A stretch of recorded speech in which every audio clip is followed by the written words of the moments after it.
The use of injected vaccines for various fish species has become very widespread in the aquaculture industry. Globally and annually, among salmon and trout raised in the marine sites alone, approximately 700 million juvenile fish are being vaccinated using oil-based vaccines. The vaccines are manufactured under very stringent manufacturing and hygiene conditions. Pharmaq has its own vaccine manufacturing center in Overhalla in Nord-Trøndelag in Norway, where the company produces vaccines for a global market in compliance with the requirements set by the authorities in the respective countries. Modern injected vaccines are so-called oil-based emulsion vaccines, in which an aqueous phase containing a bacterium or virus is mixed with or dispersed within an oil phase. An emulsifier is added to facilitate the formation of and to stabilize the emulsion. Oil-based vaccines are necessary to provide fish with adequate long-term protection. But oil-based emulsion vaccines are also known to produce side effects. Vaccine-related factors which may promote the development of negative side effects include the amount of bacteria, cell count, of each antigen, the type of bacteria of which the vaccine is composed, and the type of emulsifier. Furthermore, environmental factors such as temperature and water quality, and biological factors such as fish species, size of fish, smoltification status, and the vaccination process itself all raise challenges which have to be met. The use of modern vaccine technology will always involve trade-offs between the long-term effect of a vaccine and its tendency to produce side effects. It is entirely possible to achieve effective long-term protection combined with acceptable low levels of side effects. Much vaccination is currently carried out by professional vaccination teams, but a significant amount is also performed by others, both manually and with the use of various vaccination machines. Regardless of the method employed, it is vital to have an adequate control at all stages of the vaccination process. As a global manufacturer of a range of vaccines used in the aquaculture industry, Pharmaq wants to ensure that information regarding the correct use of vaccines reaches the end users.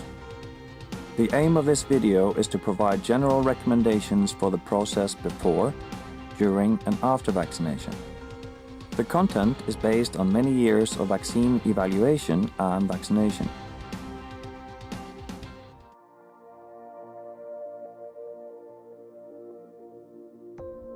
It is important to plan a vaccination program well in advance of startup of the actual vaccination.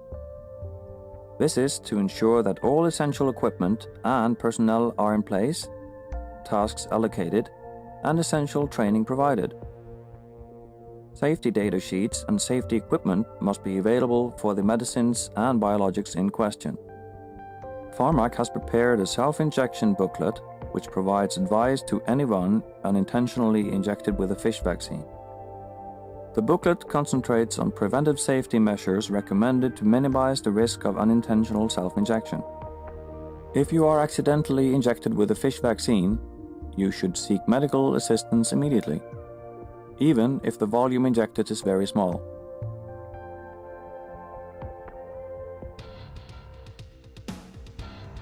Upon receiving the vaccine, a receipt form should be completed to record the vaccine type, the number of doses, shelf life, and batch number. The appearance of the vaccine should also be addressed.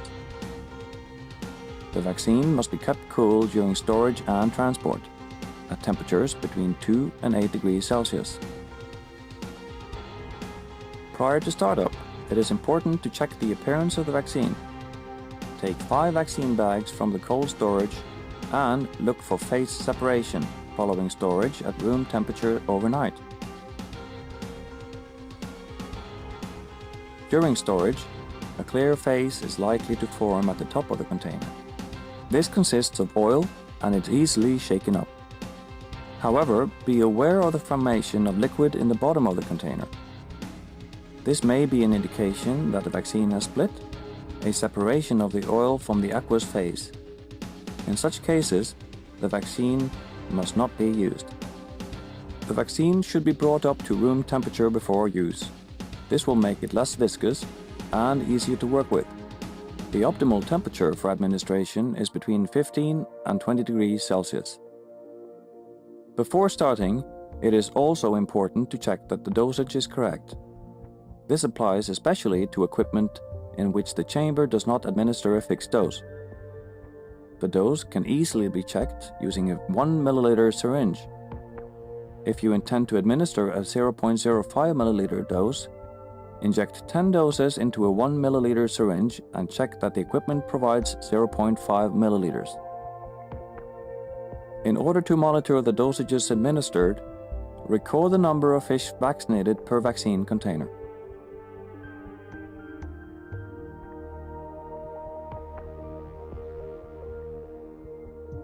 The fish population to be vaccinated must be healthy and should be graded right up until or during the vaccination in order to ensure a satisfactory point of injection and to avoid slowing the vaccination process. In order to avoid disturbing the fish during smoltification, they should be vaccinated either during the dark phase or at the transition from dark to light phase.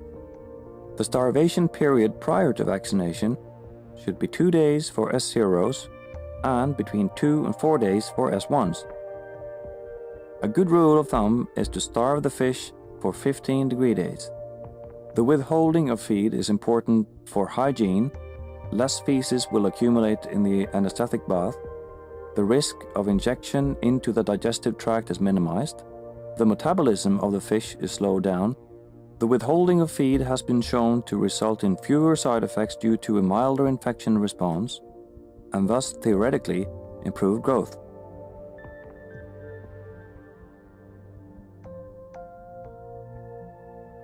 The water temperature during vaccination should be between 1 and 15 degrees Celsius. At temperatures above 15 degrees, it has been observed that the side effects can be more serious.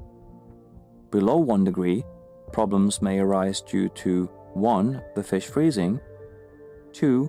Administration being made more difficult because of the vaccine becomes more viscous, and 3. A slowing of development of the vaccine's protective properties.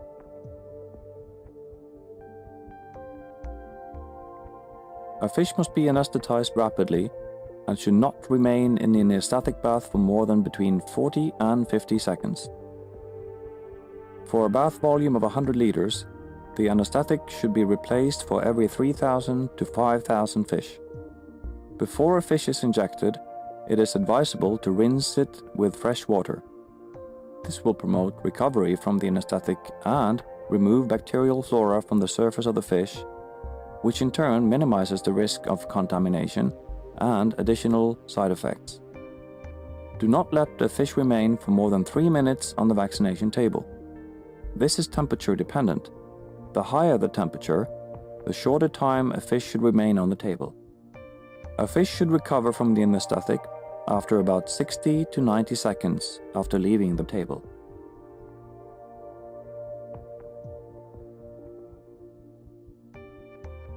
The entire bevel of the needle must penetrate 1 millimeter into the peritoneum.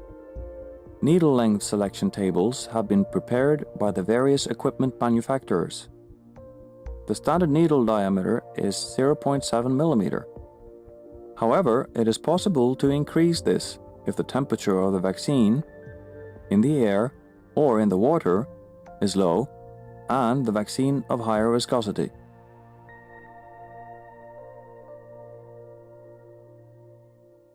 When vaccinating manually, the injection should be made as close to 90 degrees to the fish as possible. The optimum point of injection is 0.8 of a pelvic fin length in front of the pelvic fin base, and no more than 10 mm forward from this point. During manual injection, safety guards should be used to minimize the risk of self-injection. The vaccine must be delivered into the area behind the pyloric caeca. An injection administered too far forward will result in side effects affecting the liver and the pharynx, and, in the worst case, reduced feed consumption and growth.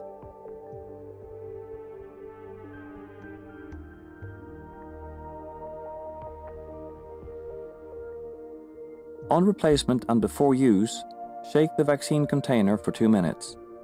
A set of tubing is applied with each bag and, as a minimum requirement, should be replaced once a day. Once opened, a vaccine bag should be used within 12 hours. Duo adapters may be used to empty as many containers as possible at the end of the day. Needles should be replaced after every 2,000 to 3,000 fish and should be checked regularly for crookedness and scale accumulation.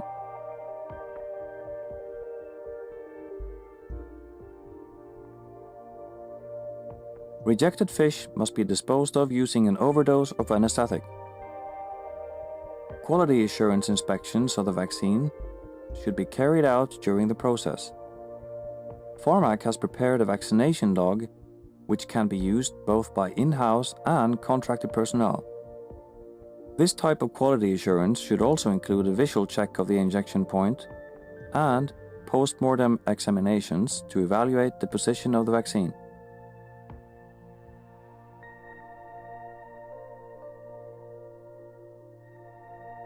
Levels of mortality resulting from vaccination are normally low, less than 0.5%. However, changes in behavior such as reduced schooling and certain levels of chasing and jumping may be observed.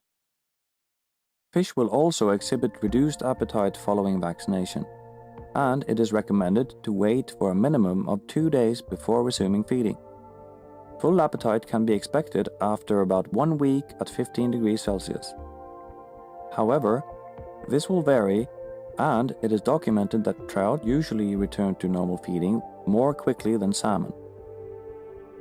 Observations also indicate that the administering of microdose promote a more rapid return to normal feeding habits following vaccination.